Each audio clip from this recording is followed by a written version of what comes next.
What's up, guys? This is Chris from DraftDashboard.com. Here are my DFS picks for NFL Week 9. Sleeper picks. These picks apply for DraftKings and FanDuel. Before I get started, please drop a like on this video and hit that red subscribe button And hit that bell icon so you don't miss our new videos. In this video, I'm going to give you some of my top DFS sleeper picks, super low priced and low ownership players that could crush value this week and give your lineup an advantage over the field. These are risky plays, meant for large tournaments only. Don't go all in on any of these guys. They are high risk, high reward picks. And if you stick around to the very end of this video, we'll use the Draft Dashboard tools to make a DFS lineup using the picks we just made. Okay guys, NFL Week 9. Let's take a look at the quarterback position. So at the quarterback position, my sleeper pick is Kirk Cousins from the Minnesota Vikings playing the Washington Commanders, who have a middle-of-the-pack defense overall. They give up the 10th most fantasy points to opposing quarterbacks. Kirk Cousins has averaged 18.2 fantasy points per game on the season. He gets an average of 1.9 rush attempts per game, and he's only going to be about 3% owned, projected at 19.2 fantasy points here in Week 9. He's $6,200 DraftKings salary, $1,700 more on FanDuel. Vegas thinks there's going to be 43.5 points scored in this game, with the Vikings favored by 3. So Kirk Cousins has scored 25, 17, and 23 fantasy points in the last 3 games. He got 4, 2, and 4 rush attempts in those games. So I like this matchup. Kirk Cousins gets an added weapon here at tight end with TJ Hawkinson. So he's got plenty of weapons. Good matchup, salary's low, ownership is way too low. This guy's got 25 plus fantasy point upside, so I like Kirk Cousins here versus the Washington Commanders. Okay, now the other sleeper pick that I like, although his ownership has come up just a little bit as some other people have piled onto this play, I like Justin Fields from the Chicago Bears playing the Miami Dolphins, who have the 8th worst defense overall. They give up the 6th most fantasy points to opposing quarterbacks. Justin Fields, he's only averaged 16.2 fantasy points per game on the season, but he's been on fire the past 3 weeks. And I like this pick because he's averaging 9.5 rush attempts per game. So he's got rushing upside, and he's only going to be about 5% owned, projected at 20 fantasy points here in Week 9. He's $5,300 DraftKings salary, $2,100 more on FanDuel. So I love that DraftKings price. Vegas thinks there's going to be 45.5 points scored in this game, with the Bears trailing by 4. So Justin Fields has scored 26, 24, and 19 fantasy points in the last 3 games off of 8, 14, and 12 rush attempts. So I love the rushing upside, love the matchup. Salary is way too low on DK. Now, he was only going to be about 2 or 3% owned earlier in the week. Now he's going to be about 5% owned, which is still relatively low. So I like Justin Fields here versus the Miami Dolphins. Before I continue with the picks, I'm excited today because we added a new contest for everyone watching.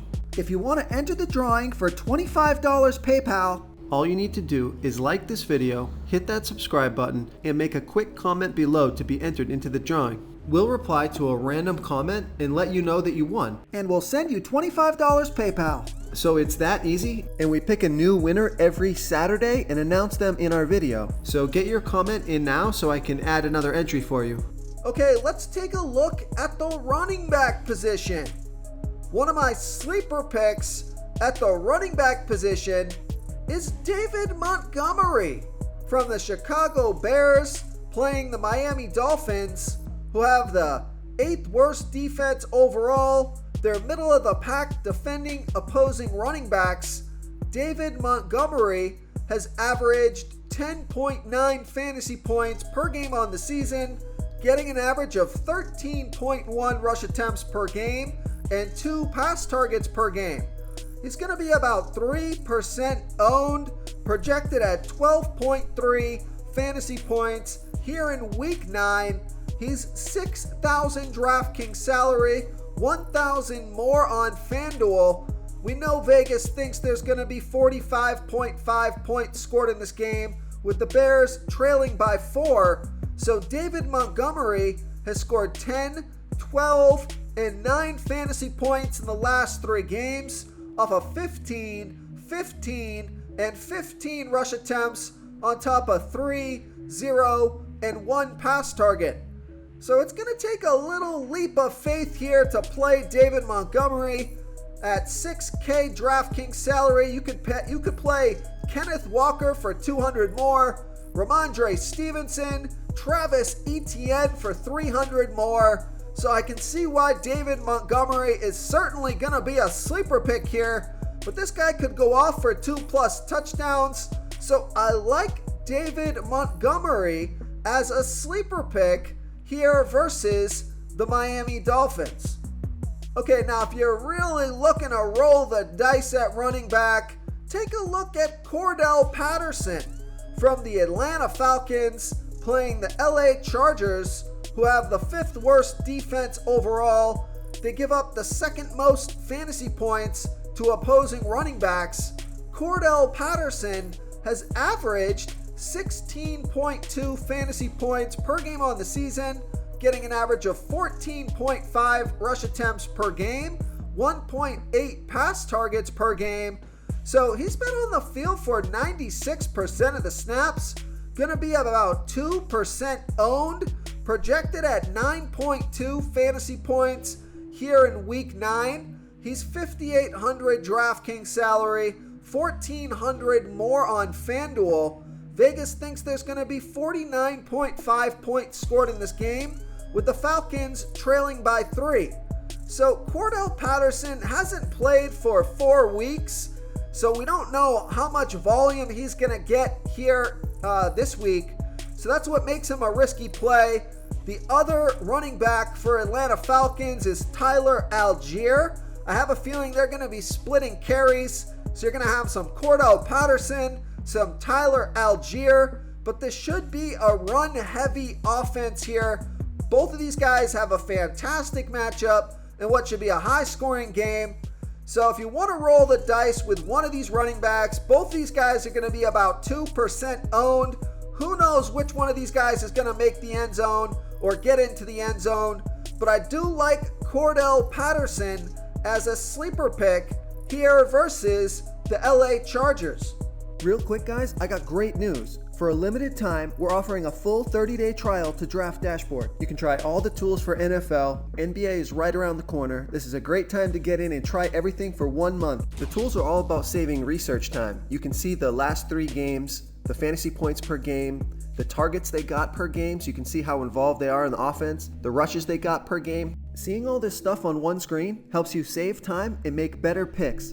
Oh, and if you're tired of doing research every day, we just added a cheat sheet that shows hand-picked plays for the slate. No confusing stat lines, no headaches, just a simple cheat sheet that shows the absolute best players for your lineups. Okay, let's take a look at the wide receiver position. One of my sleeper picks at the wide receiver position is Adam Thielen from the Minnesota Vikings, playing the Washington Commanders, who have a middle-of-the-pack defense overall. They give up the 6th most fantasy points to opposing wide receivers. Adam Thielen has averaged 12 fantasy points per game on the season, getting an average of 7.1 pass targets per game. He's been on the field for 95% of the snaps, only going to be about 6% owned, projected at 12.1 fantasy points here in week 9. He's 5,600 DraftKings salary, only 600 more on FanDuel, so I like that price on both sites. Vegas thinks there's going to be 43.5 points scored in this game, with the Vikings favored by 3. Adam Thielen has scored 13, 16, and 7 fantasy points in the last 3 games, and he got 7, 8, and 7 pass targets in those games, so he's had consistent volume, pretty good production throughout the season, great matchup, so I like Adam Thielen here versus the Washington Commanders. Okay, another sleeper pick that I like at the wide receiver position is Chase Claypool from the Chicago Bears playing the Miami Dolphins, who have the 8th worst defense overall. They give up the 9th most fantasy points to opposing wide receivers. Chase Claypool has averaged 9.8 fantasy points per game on the season, getting an average of 6.3 pass targets per game. And he averages 1 rush attempt per game as well. He's been on the field for 87% of the snaps, only going to be about 1% owned. Now, he's projected at 9 fantasy points here in week 9. He's 4,800 DraftKings salary, 1,100 more on FanDuel.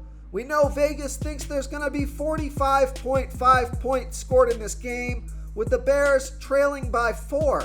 So Chase Claypool has scored 13, 9, and 23 fantasy points in the last 3 games off of 6, 8, and 7 pass targets. So I like Chase Claypool as a sleeper pick here versus the Miami Dolphins. Now, another sleeper pick that I like here at the wide receiver position is Mac Hollins from the Las Vegas Raiders playing the Jacksonville Jaguars, who have a middle-of-the-pack defense overall. They're middle-of-the-pack defending opposing wide receivers. Mac Hollins has averaged 11.3 fantasy points per game on the season, getting an average of 5.7 pass targets per game. He's been on the field for 94% of the snaps, only going to be about 3% owned. He's projected at 11 fantasy points here in week 9. He's 4,500 DraftKings salary, 1,200 more on FanDuel. Vegas thinks there's going to be 47.5 points scored in this game, with the Raiders favored by 2.5.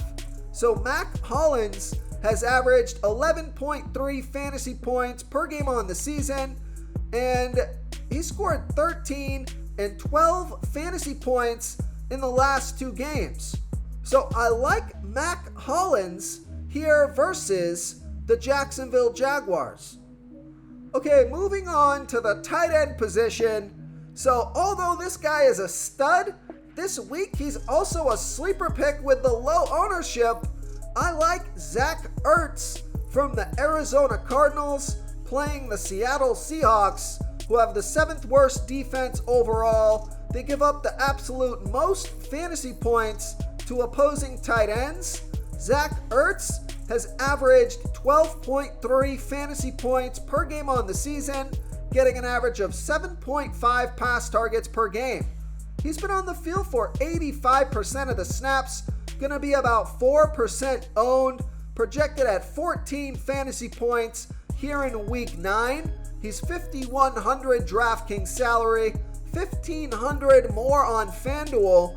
Vegas thinks there's going to be 49 points scored in this game, with the Cardinals favored by 2. So Zach Ertz has scored 13, 6, and 14 fantasy points in the last 3 games off of 5, 4, and 10 pass targets. Fantastic matchup, high scoring game. So I like Zach Ertz as a sleeper pick here versus the Seattle Seahawks. Another sleeper pick that I like at the tight end position is TJ Hawkinson. He's been traded to the Minnesota Vikings playing the Washington Commanders, who have a middle-of-the-pack defense overall. They've been pretty good versus opposing tight ends, but TJ Hawkinson has averaged 12.6 fantasy points per game on the season, getting an average of 6.1 pass targets per game. He's been on the field for 85% of the snaps, only going to be about 2% owned, projected at 10.3 fantasy points here in week 9. He's 5,000 DraftKings salary, 1,200 more on FanDuel, and TJ Hawkinson has scored 11, 9, and 2 fantasy points in the last 3 games off of 4, 5, and 4 pass targets. So Irv Smith Jr. is out, which means that TJ Hawkinson should get the majority of the tight end snaps, the majority of the pass targets at tight end. So I like TJ Hawkinson as a sleeper pick here versus the Washington Commanders. If you want to try all these daily fantasy tools for yourself, click the link in the description below this video or just go to draftdashboard.com. You can use our DFS lineup optimizer to build quality lineups using our picks and your own custom player pool. Click the link in the description below this video and try all these daily fantasy tools right now. Thanks so much for watching. Oh, and don't forget to subscribe to this channel and hit that bell icon so you can get instant updates whenever we post a new video. Thank you so much for watching, everyone. If you enjoyed this video, please smickety smash that like button and subscribe to the channel if you haven't already. Oh, and please comment below with your favorite player for this NFL slate. I love to hear what you guys have to think. Thanks again and good luck.